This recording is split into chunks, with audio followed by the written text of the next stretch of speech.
Welcome to Central News for Wednesday, the 26th of June. I'm Hilary Entwistle.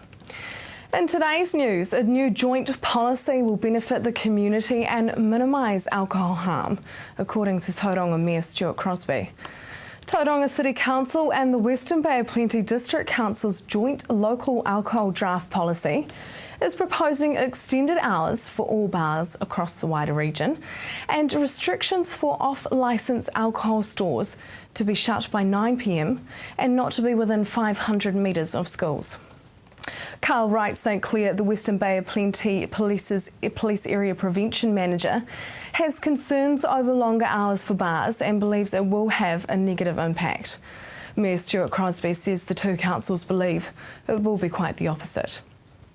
The binge drinking culture has come from a history of, first and foremost, the availability of alcohol through off-licences, that's liquor stores, and the pricing of alcohol becoming a lot cheaper, in my view, and also the lack of parental control. So there's a whole range of things that have created this binge drinking culture, and it's been around a long, long time. Avocados on Bay of Plenty Harbour and offshore islands are approved for the picking, but recent wet weather is delaying their harvest. New Zealand Avocado Growers Association and Avocado Industry Council Chairman Ashby Whitehead says the far north and Bay of Plenty coastal orchards, such as Motiti and Rangiwaia Islands, are traditionally the first to reach the 24% dry matter maturity standard, but supplies of the fruit will remain tight until the full harvest begins in spring. The main harvest usually lasts from September to April, and currently avocados are in short supply, with some fruit selling for up to $4.99 a piece, says local market analyst at New Zealand Avocado Growers Association and Industry Council Bevan Jelly.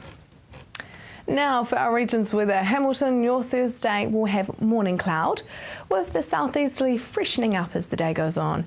Your expected high is 11 and an overnight low of 2. Tauranga, the proximity to the coast may be making your day a little warmer, an expected high of 13 and an overnight low of 5. You will have high cloud and a freshening southeasterly. Just ahead, a day to thank those who give blood.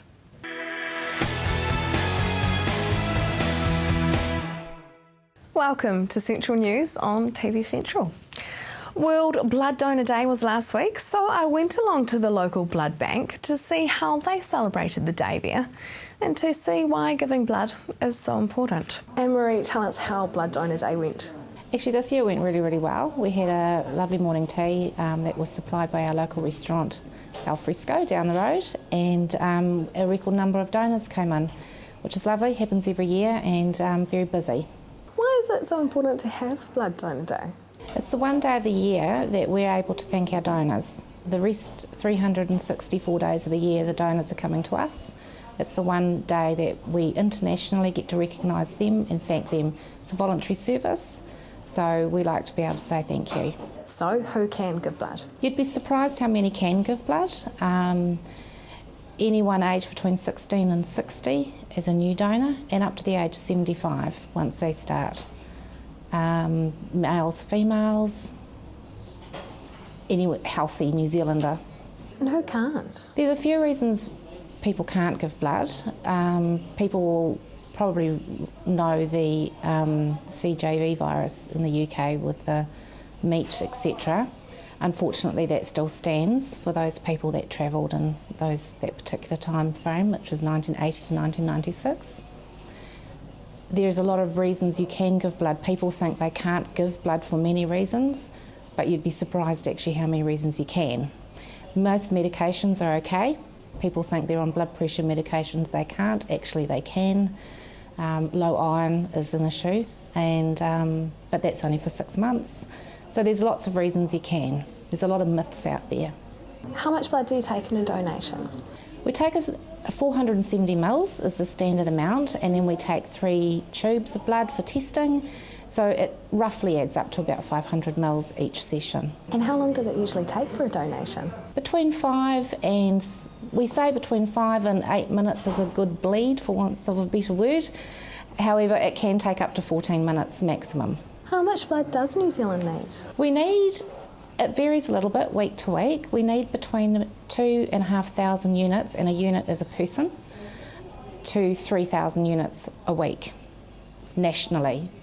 So that's from Dunedin right up to Auckland. Are we currently reaching that? We are at the moment. We're very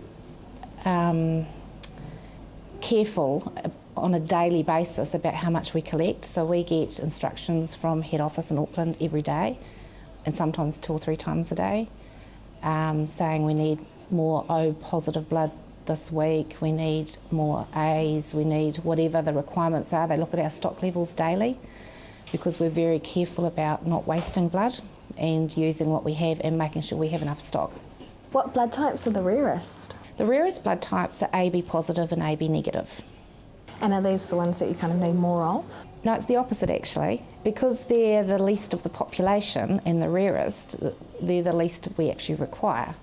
So O positive is the most popular, most common, therefore we need more O positive. So when people say I'm boring O positive, actually we need you the most. What makes a good candidate for donating blood, and do you guys have regulars? We have an amazing amount of regular donors in Tauranga, and we are the best in the country, and I'm not just saying that. We have statistically, we have the most regular return donors in the country. I've been doing this job almost 9 years and it hasn't changed. So we still hold that record, which we're very proud of here in Tauranga. We have a very loyal group of regular donors. They become like family. We are now sometimes have their children coming in. We've known them since they were little. They've now turned 16. They're now blood donors. So yes, we have a lot of regulars. What makes a good donor? Any healthy New Zealander. So how is blood stored and how long does it last? Right, if we're talking whole blood, which is the red cells, blood lasts for 35 days. So you can see why we need to have this tight turnover. We don't want to waste it. Donors can only come in every 84 days. So we're constantly ringing people to give blood because we have an expiry date happening every 35 days of each blood group. It's stored in fridges and freezers depending on the product used.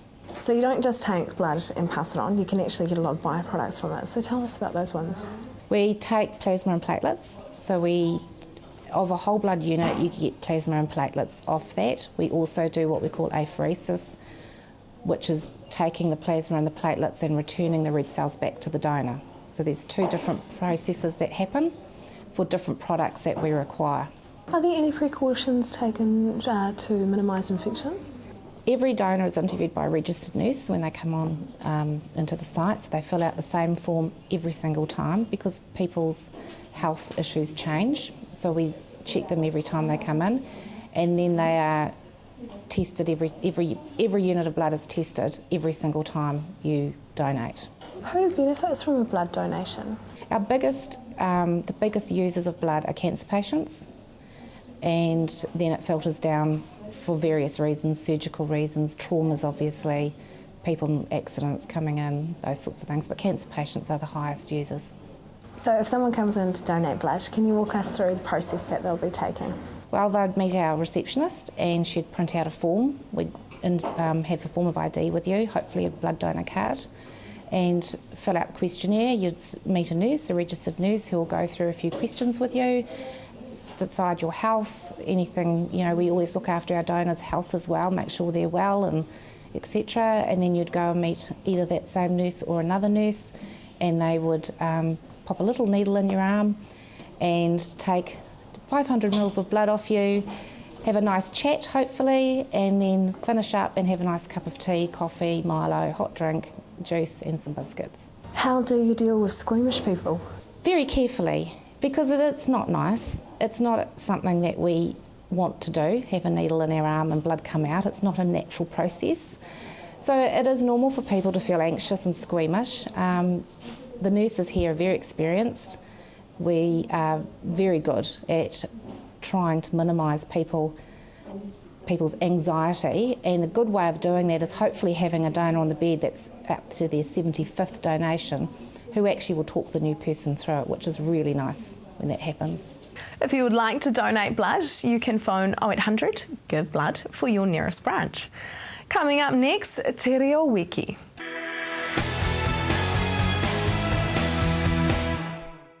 Welcome back. Te Wiki o Te Reo Māori is coming up on the 1st of July. Māori Language Week is all about celebrating the Indigenous language of our nation. Amy Forrest caught up with the Raukawa Trust. Hi Louie, welcome to the studio. Now let's start at the beginning of the renaissance of Te Reo Māori. What were the fears of the language in the 70s? I think the fears in the 70s were the same as the fears of the 2000s right up to this day. That would have been the loss of language, the loss of our customs. So from that time right till today, I think they're still the same. Yeah.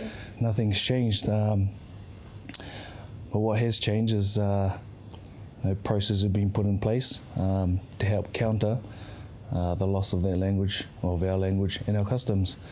Things such as kohanga reo, te Aotarangi movement, whare kura and kura kaupapa were established from those times through things like the march in 1975 from Te Hapua down to Wellington. Those were the sort of things that encouraged Māori to look at themselves and to start enhancing and advancing our language and customs. Mm. So how many people in Aotearoa speak Te Reo Māori? That's a good question. Now, I can only go on the stats from the last census, which is 2006. At that time, according to those stats, there were 140,000 people, Māori. Approximately 25% of those people could hold a conversation. What the definition of conversation is, I don't know, whether that's more than a kia ora. I think roughly 17% of babies till 15-year-olds could speak te reo, again with that same conversational reo, and 50% of 65-year-olds on could hold a conversation. Hopefully the stats that come out this year from the latest census, hopefully the numbers have improved. Yeah, okay, so from that as well, how many are native speakers? Again, in the 2006 census, it was roughly 4% only native speakers. In our particular area, the Raukawa area itself, when we first started our language revitalisation, is roughly in 2006. There's roughly 20, or approximately 20 native speakers. Today, we'd be lucky if we have 10. Now, again, a native speaker. What's a native speaker? We have children that are coming through from kohanga, going to whare kura, going to university these days. I'll classify them as the new native speakers, and there are many of those. I know that for a fact. Okay, so how has this risen at all since the Māori language was recognised as an official language of New Zealand? Yeah, I mean, what was that, 23 odd years ago? Again, the stats, I only look at the stats in 2001. That census said was 9%. Okay, people that could speak Te Reo Māori and native speakers. The following census said 4%. So the numbers trending down. But I'm not sure whether they've redefined the definition of native speakers to include all those children that are coming through. Okay, yeah, I certainly think the numbers have increased, but that's only my personal opinion. I've got no stats to back that up. Okay, so tell us about Te Wiki o Te Reo Māori. How long has this been held every year, and what is the aim? It's one of those events that's used to help maintain and enhance and advance the use of Māori throughout New Zealand. Not only, I suppose the good thing about Te Wiki o Te Reo Māori is that it crosses all boundaries. Businesses can promote it, schools promote it, and being an ex-Navy man myself, I know that the Defence Force promoted as well. So it's something that people can look at. They can make it an annual event. Well, it is an annual event, and they can start pouring resources in. It doesn't need to be a lot of money spent on it, just for 1 week. They get to celebrate and promote the Māori language. So what's this year's theme? This year's theme is Ngā Ingoa Māori, Māori names. You can read into that whatever you like, whether it's Māori place names or Māori names for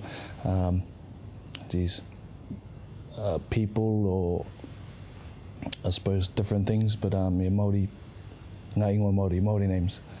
Yeah. Okay, and just briefly, how can people get involved? There are all sorts of ways. We at the Charitable Trust, the local Charitable Trust, well, what we've done is we've approached a few businesses, the ones that treat this as an annual event, and we're trying to coordinate a program for the week. Other than that, you can always go online and make contact with Te Tautawhiri or Mā Te Reo. They send out resources, packs, they give you a few ideas. This year we're also approaching local businesses and asking them whether they'd like to participate in our window display that again promotes the Māori Language Week, and in particular the theme of this year's Māori Language Week. If you are wanting to develop your knowledge of Ngā Ingoa Māori names, you can visit korero.maori.nz. Stay tuned, because after the break we meet a winning police dog.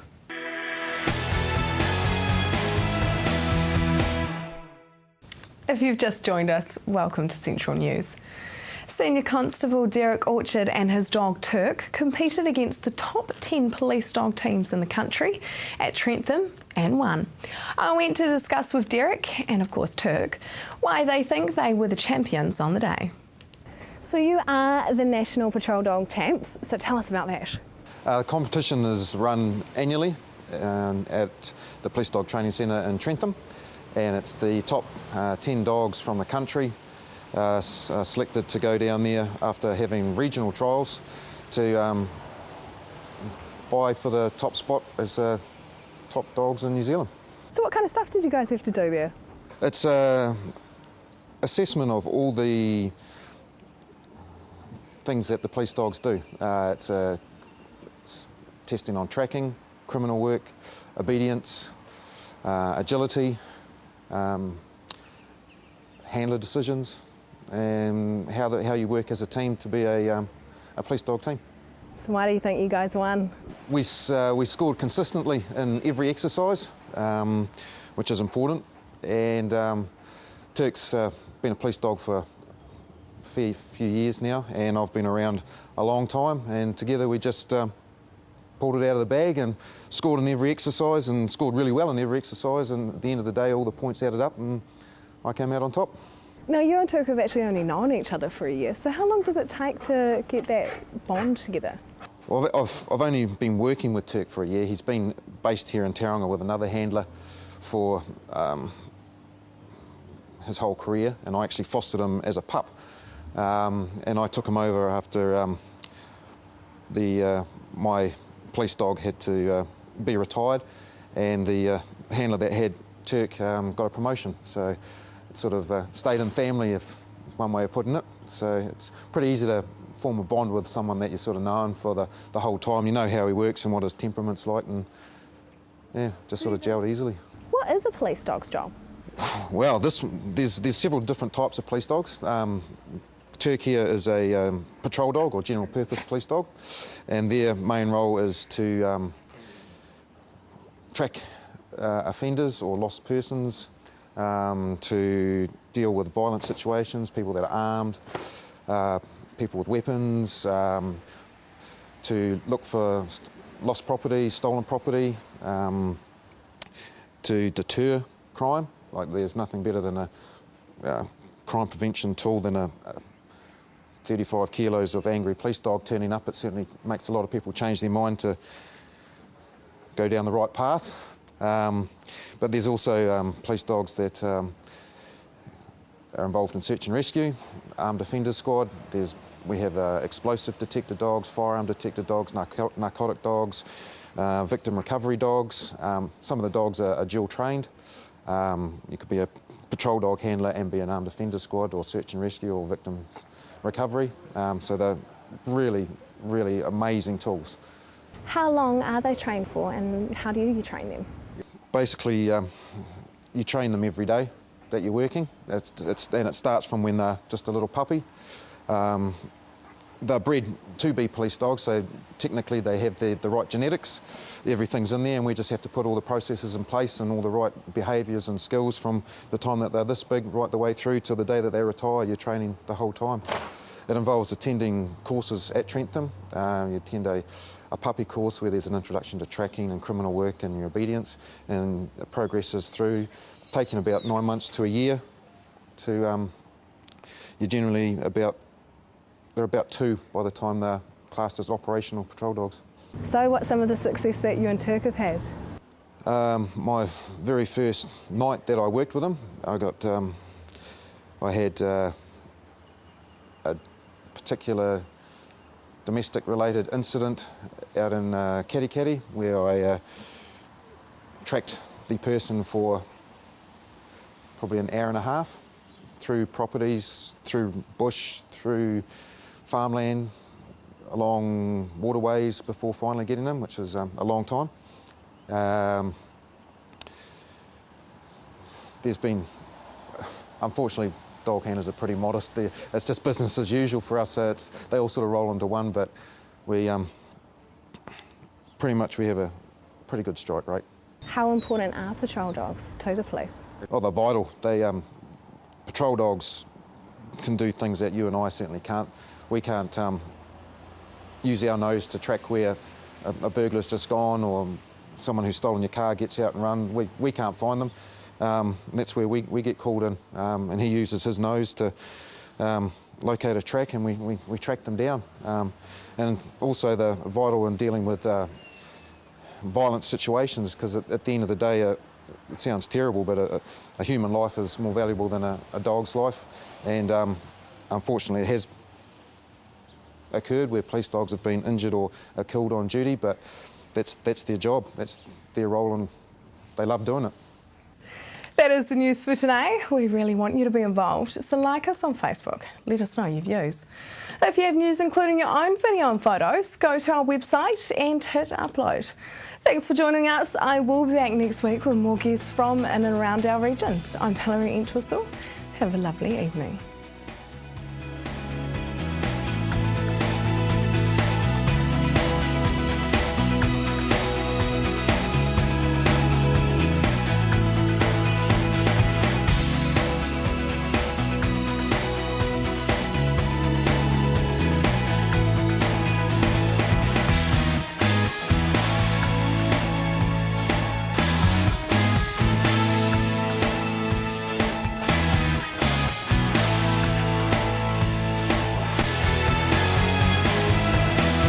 This has been an Alpha Media production, a division of Television Media Group.